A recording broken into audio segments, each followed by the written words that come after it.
Get to know the basics of brioche, starting with a single color flat brioche stitch.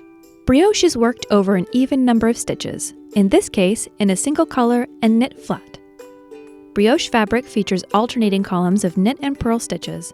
Purl stitches appear as a single stitch on the needles, while knit stitches are actually a pair of stitches. To knit brioche, bring your yarn to the front and slip the first purl stitch. Bring yarn to the back to knit, automatically creating the yarn over as you move the yarn from front to back. Then, knit the next 2 stitches together.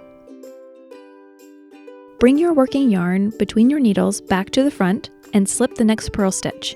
Move your yarn to the back before knitting the next 2 stitches. Return your yarn to the front, slip the next purl stitch. Move the yarn to the back to knit the following 2 stitches together. As you work, remember that there are 2 basic steps for working the brioche stitch. If the stitch is by itself on the needle, you know this is a purl stitch that gets slipped followed by a yarn over. The knit stitches always appear as a pair of stitches which get knit together. This pair of stitches are actually the slipped purl yarn over stitches from the previous row.